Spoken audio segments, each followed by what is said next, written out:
Hello मेरे प्यारे छात्रों, आज हम फूड केमिस्ट्री के एक नए टॉपिक के बारे में बात करते हैं जो हमारे दैनिक जीवन में वेरी इम्पोर्टेंट है।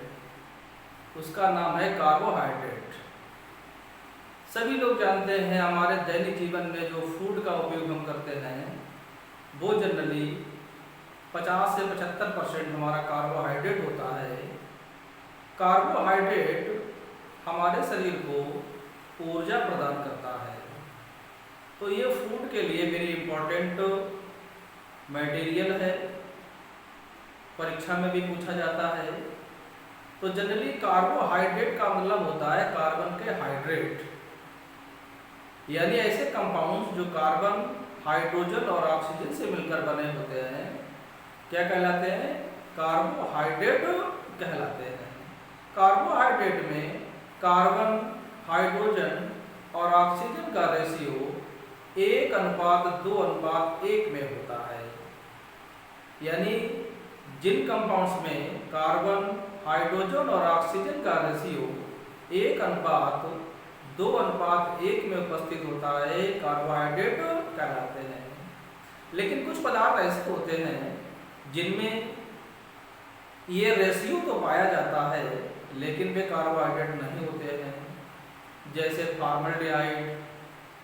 फॉर्मल्डिहाइड में रेशियो तो पाया जाता है लेकिन ये कार्बोहाइड्रेट नहीं होते हैं। एसिटिक एसिड भी एक ऐसा कंपाउंड है जिसमें कार्बन, हाइड्रोजन, ऑक्सीजन का रेशियो कार्बोहाइड्रेट के समान पाया जाता है लेकिन ये कार्बोहाइड्रेट नहीं होते हैं। तो आज हम चर्चा करते हैं इस टॉपिक में कार्बोहाइड्रेट के बारे में, देखते हैं, समझाने के प्रयास करते हैं। देखिए, कार्बोहाइड्रेट को हम आपको बताने जा रहे हैं। कार्बोहाइड्रेट स्वस्थ आहार का एक अनिवार्य हिस्सा है। यानी कार्बोहाइड्रेट हेल्दी फूड का एक अनिवार्य पार्ट है। यह शरीर को अत्यधिक ऊर्जा प्रदान करता है। यह शरीर को अत्यधिक ऊर्जा प्रदान करता है। तो ये कार्बोहाइड्रेट एक फूड का मेन कंपोनेंट है जो शरीर को अत्यधिक ऊर्जा प्रदान करता है।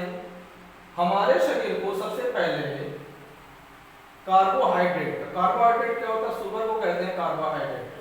कार्बोहाइड्रेट्स या शुगर से ऊर्जा प्रदान होती है, इसलिए इसे ऊर्जा का प्राइमरी सोर्स भी कहते हैं। क्योंकि हमें कार्बोहाइड्रेट से एनर्जी सबसे पहले प्राप्त होती है, इसलिए कार्बोहाइड्रेट या शुगर को हम प्राइमरी सोर्स के रूप में ले सकते हैं। सर्वाधिक कार्बोहाइड्रेट यानी शुगर गन्ने तथा चुकंदर से प्राप्त होती है। तो गन्ने और चुकंदर से शुगर को हम प्राप्त करते हैं। जो ट्रॉपिकल रीजन होते हैं वहाँ पर शुगर केन से हम शुगर को प्राप्त करते हैं, और जो कोल्ड कंट्रीज होते हैं वहाँ से हम चुकंदर से शुगर को प्राप्त कर लेते हैं। अब देखिए कॉन्स्टिट्यूशंस क्या है, इसमें कौन कौन से पदार्थ मिले हुए हैं, के एलिमेंट्स मिले हुए हैं, जरा बताइए। देखिए, ये कार्बन, हाइड्रोजन, ऑक्सीजन, कौन कौन से? ये कार्बन, हाइड्रोजन, ऑक्सीजन के कंपाउंड होते हैं। कार्बन, हाइड्रोजन, ऑक्सीजन के 1:2:1 के अनुपात से बने कंपाउंड्स कार्बोहाइड्रेट कहलाते हैं। ठीक है। कार्बोहाइड्रेट यानी इसके अणु में हाइड्रोजन के परमाणुओं की संख्या ऑक्सीजन के परमाणुओं की संख्या से 2 गुनी होती है। यानी हाइड्रोजन के परमाणुओं की संख्या ऑक्सीजन के परमाणुओं की संख्या से 2 गुनी होती है। ये ध्यान रखना पड़ेगा हमें। अब देखिए आगे, कार्बोहाइड्रेट्स के ऑक्सीडेशन के पश्चात, यानी जब ऑक्सीडेशन करते हैं कार्बोहाइड्रेट का तो हमें ऊर्जा प्रदान होती है। तो क्या कहा है हमने? कार्बोहाइड्रेट के ऑक्सीडेशन के पश्चात हमारे शरीर को ऊर्जा प्राप्त होती है। यानी जब हमारा शरीर कार्बोहाइड्रेट को ऑक्सीडेशन करता है तो हमारी बॉडी को एनर्जी प्रदान होती है। अगर ऑक्सीडेशन नहीं होगा कार्बोहाइड्रेट का तो एनर्जी भी प्राप्त नहीं होगी। इसके पश्चात देखते हैं कि 1 ग्राम कार्बोहाइड्रेट, अगर 1 ग्राम कार्बोहाइड्रेट का हम सेवन करते रहे, 1 ग्राम कार्बोहाइड्रेट के ऑक्सीडेशन से 17 किलो जूल या 4.2 किलो कैलोरी ऊर्जा प्राप्त होती है। ध्यान रखना है, 1 ग्राम कार्बोहाइड्रेट के ऑक्सीडेशन से 17 किलो जूल या 4.2 किलो कैलोरी ऊर्जा प्राप्त होती है। हमारे शरीर की कुल ऊर्जा में से 50 से 75% यानी 50 to 75% एनर्जी कार्बोहाइड्रेट से प्राप्त होती है। तो हमने देखा कार्बोहाइड्रेट में कार्बन और हाइड्रोजन और ऑक्सीजन मिले होते हैं, ठीक है। इसके पश्चात हम देखते हैं इसका क्लासिफिकेशन, देखते हैं कि इसको क्लासिफाइड कैसे कर सकते हैं हम।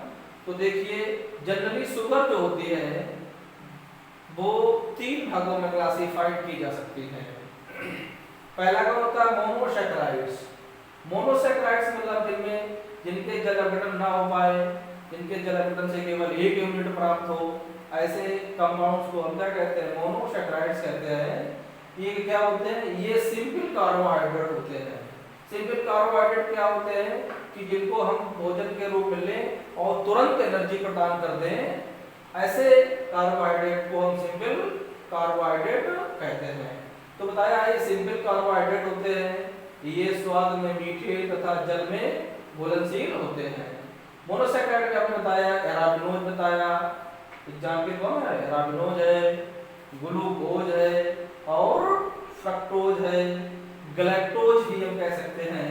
इन सब का जो जनरल फार्मूला होता है वो है C6H12O6 होता है। इन सब का जनरल फार्मूला कितना होता है? C6H12O6 होता है सभी का, ठीक है। अब हम बात करते हैं ओलिगोसैकराइड्स के बारे में कि ओलिगोसैकराइड क्या होते हैं। तो ध्यान देना, अगर ओलिगोसैकराइड का हम जल अपघटन करें, यानी इसका जल अपघटन करने से मोनोसैकराइड्स के 2 से 10 कितने 2 to 10 2 से 10 मॉलिक्यूल मोनोसैकराइड्स के अगर प्राप्त होते हैं तो ऐसे कंपाउंड्स को हम क्या कहते हैं? ओलिगोसैकराइड्स कहते हैं। इसको भी कई भागों में डिवाइड किया जा सकता है। जैसे नंबर 1 है डाइसैकराइड्स।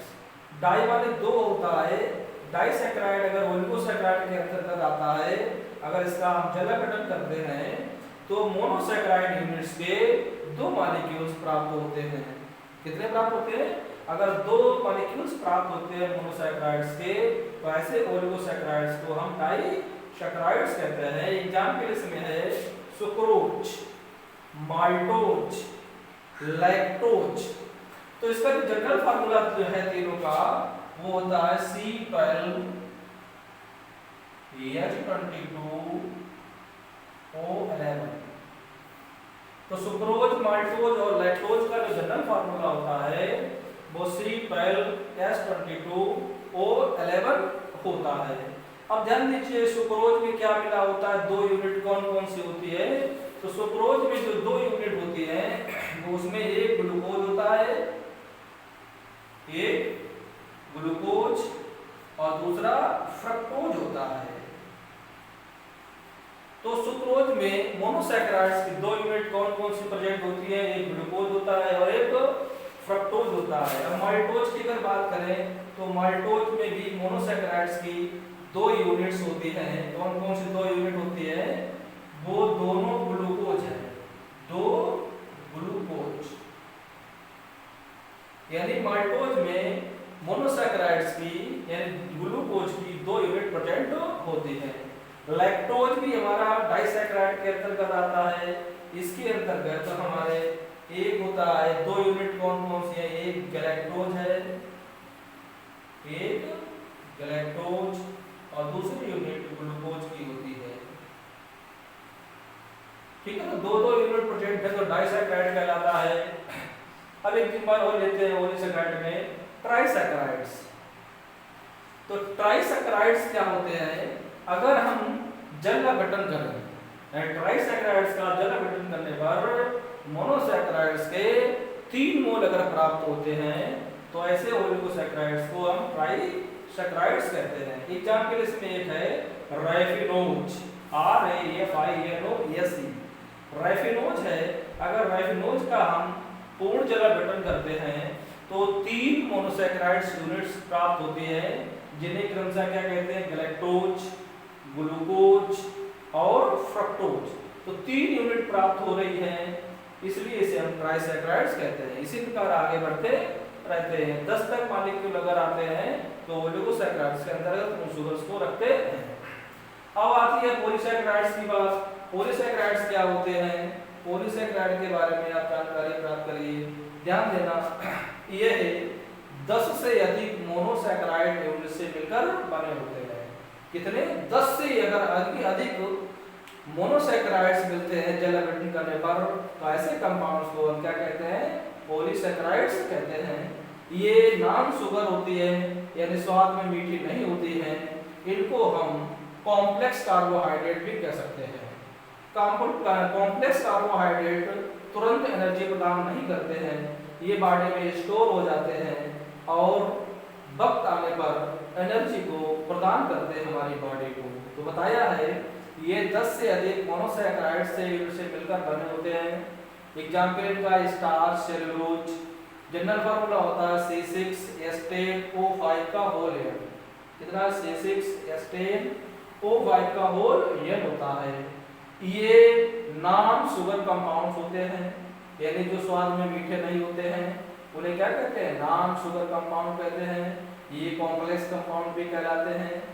जो स्वाद में मीठे नहीं होते हैं, ये जल में अम्लीय या अल्प विलेय अक्रिस्टलीय होते हैं। अक्रिस्टलीय मतलब पाउडर जैसे जो पदार्थ होते हैं, उन्हें अक्रिस्टलीय पदार्थ कहते हैं। तो कार्बोहाइड्रेट में हमने क्या देखा? इनका इंट्रोडक्शन देखा, क्लासिफिकेशन देखा। यूज तो आप वाली बात जानते ही हैं कि कार्बोहाइड्रेट का उपयोग हम एनर्जी के रूप में करते हैं, एनर्जी स्टोर के रूप में करते हैं, विभिन्न अंगों के निर्माण में करते हैं, और बाद बाकी आप अपना पढ़ लेना।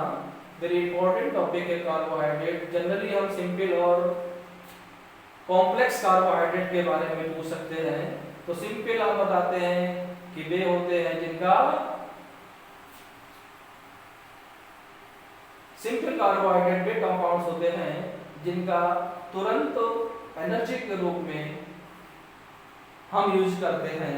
ऐसे कंपाउंड्स को हम सिंपल कार्बोहाइड्रेट कहते हैं। कॉम्प्लेक्स कार्बोहाइड्रेट में एनर्जी तुरंत प्रदान नहीं होती है, ये बॉडी में स्टोर हो जाती है और वक्त आने पर एनर्जी की आवश्यकता होने पर ये हमारी बॉडी को एनर्जी प्रदान करती है।